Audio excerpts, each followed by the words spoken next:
And then, of course, the next match was Anthony's favourite of the night. Oh, yes. Tell us all about it, Anthony. Why were you so excited? Your glasses were fogging up. Yeah, they get the mister going. Yes.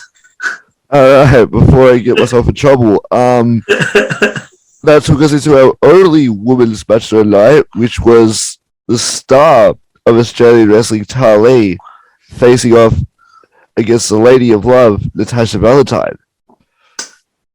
Now, at the risk of sounding like an old stick in the mud, I really didn't like this match. Look, I think because it's just come back from intermission.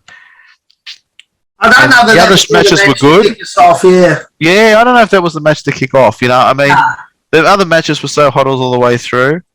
Let's start with the positives of this match. So I'm going to start with the positives. Well, that's Anthony's positive. Yeah. All right. I was with man, but I don't think Tarlee, good sized girl. Yeah, she was. Yeah, she looks like somebody who's going to whoop your ass. Right. She wrestled well, agile for her size. You know, the look. Everyone's doing this whole punk look at the moment. Yeah, Rhea Ripley. You know, if that's her look, if that's how she walks around on the street, and that's how she is. That's bit of her. But you know, maybe update the look a little bit, or be individual about your look, right? If I'm going to be critical on that point, but understood how to work, knew what she was doing, right, and her timing, that was great.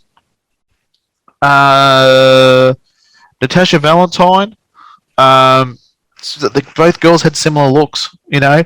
So unless you knew who was who, you didn't really know who was the face when they walked out. Yeah. Right. So for me, once again, it come down. Everyone's looking at this punk look. You know, every girl now at the moment I'm seeing that are in wrestling has gone for this punk look. So you know, maybe individualize yourselves. I think you're starting to all get into that punk look.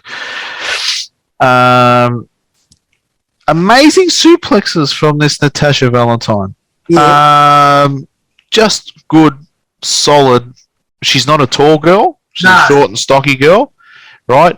But when she explodes with those hips on a suplex, very impressive. Like, was getting Tarlee over quite comfortably, you know, with good explosion and power.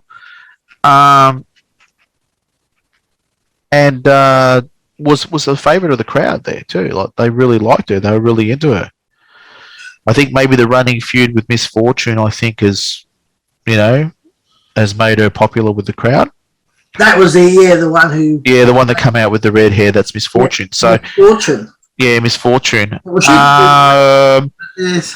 The only thing I'll make this mention too on and he could have, because he was injured, so I'm not going to...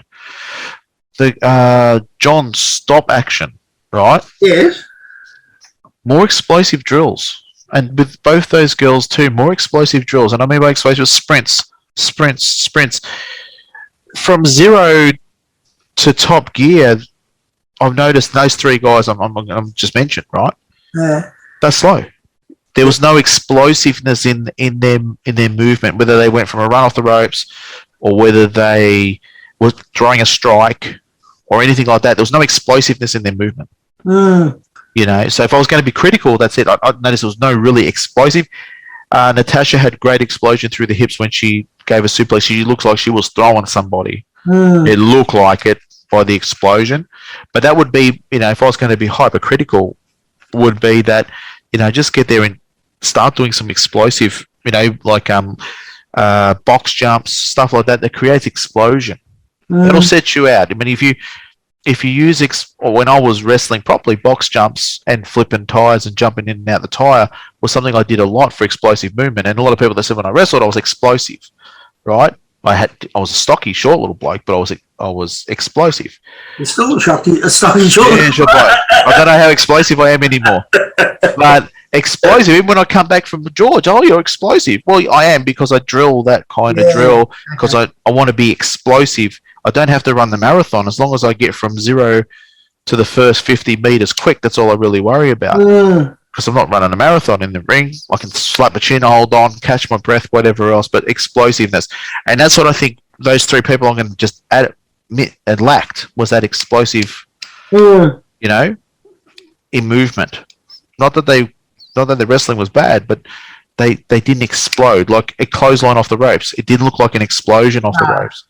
No, that's, a kick didn't look like it exploded. And a lot of that too is, I'm a big Bret Hart fan. Always have been, and I would have loved to have been able to wrestle like Bret Hart, as good as Bret Hart. But I noticed one thing, that every movement he did was explosive. So that's something I always picked up from his style, was that explosive movement. Gives it, and makes it look like there's more energy to it. It hits harder. Everything else is explosion. But if I was going to be critical, the girls just work on that side of things. The misfortune part at the end of the match, I thought it was good. It gave a reason why Natasha lost. And it sets up for their match, I think, on an anniversary, isn't it? Yeah. I think it's a handicap match, is that right? Did I hear that right? Yeah, handicap match. 2-on-1. Who was the two? I know it was obviously Misfortune. It's Tarlee and Misfortune versus... Misfortune and her partner, Skylar Cruz. Oh, Skylar Cruz. Okay. Oh. That's all right. And it'd be versus Natasha, yeah? Yep. Okay. Well, that'd be interesting, man. That'll be interesting. Yeah. But that would be my thing if I was going to give advice to the girls, and to, like I said to John, work on more explosive energy training, explosive movement training, because they look a little bit slow in the ring from 0 to go, But that's something that can be worked on. It's not impossible. That can be fixed. What do you think, Pete? I agree wholeheartedly. As I said to you, it wasn't my favourite match of the night, but I just thought it would... probably, as you said, coming back from a break, I'm not sure that was probably the match to come back with. But look, overall, not bad at all. You don't know how the match is. I guess when you book in the card too, you don't know how the match is going to go. Yeah, you take a punt on it.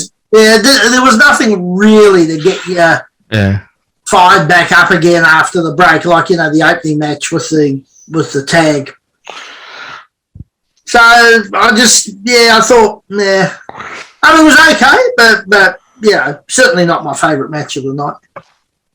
I guess if you're going to look back on it, and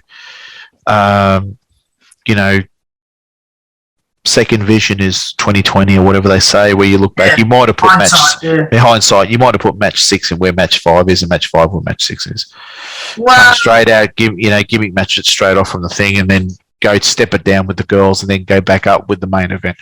If you're going to be, but who knows on the night? Yeah, you're assuming what's going to happen, so you don't. That could have been really hot between the girls, and you might be kicking yourself. You went the other way around. You go, So you don't know. Yeah. What did you think, Anthony? And I know you're going to say great things about Tarlee, and that's all right. You're more than welcome to say that. That's right. Get me in trouble with APW. That's a good idea. Anyway, you won't be in trouble. You're supporting one of their stars. Yeah. If you was my friend, I would just ask. Anyway, 041 naughty. Naughty. No, but look, this match, it wasn't the best. Yeah, but like I said, it's very hard to go out on every night and put together something. Absolutely. Well, that's 5-star, or 7-star, whatever friggin' Mills calling them now. It's very, very hard to go out there and pull that off. I didn't absolutely hate the match. It just that was probably on the night was probably for me not the strongest match. Yeah. But I didn't hate the match. I didn't go out there oh my God, what is this? Should both retire and never come back. Nothing like that. Like I said, there was positives to both.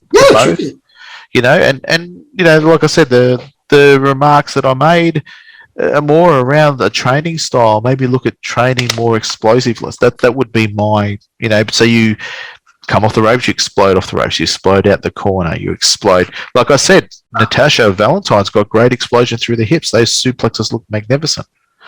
Anyway, sorry, Anthony, for cutting you off. Keep going. Yeah, but as I said, this wasn't the greatest match, but I can see what they were doing with it. and this was one of the things where I said to you in the car ride home, like, this half of the card was very hard for me to choose who was the face and who was the heel. It wasn't until Miss Fortune came out when I'm like, oh, okay, Tarlee is the heel. Yeah, and once again, it's look like if you look at the rest of the card, you know, you had the opening match, which was Conflict Asium versus the Standardized Paradox. You could tell straight away who were the face and who were the heels. Yeah. You know,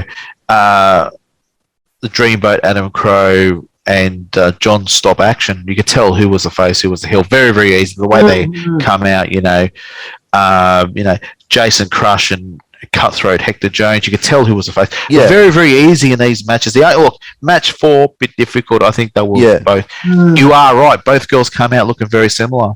You know, and the music was very punkish and Yeah. who was who here, you know. You are right. It's something that they may want to look at and say to themselves, okay, you know, the biggest thing in wrestling is getting over. So if you're going to follow like somebody else, so let's say that the hottest thing on the block at the moment might be Rhea Ripley, you know, or Soho and that kind of thing.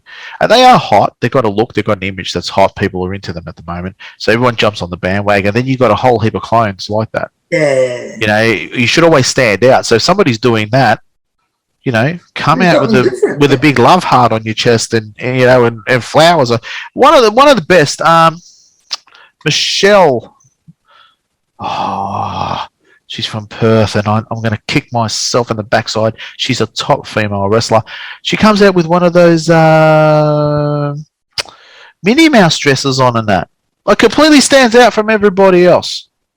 She's a really good worker. Huh? I had a girlfriend like that once. Oh, okay. No, she's a great worker, Michelle. Right, and the surname's on the tip of my tongue, but she wrestles out of Western Australia. She wrestled over here. Very, very nice lady. Very, very polite. Wrestles now, even to this day. Has got a couple of kids and still wrestles. Right, and she looks completely different to everybody else, and she stands out. Right, and that's what you want. You want to stand out. So if you're going to start, you know, wearing punk gear and, you know, like everyone dressed like Stone Cold, shaved their heads and wore a goatee, you just got a whole heap of, you know, you had Stone Cold was the original, but Goldberg was nothing but a poor man's rip-off of Stone Cold, wasn't he? True?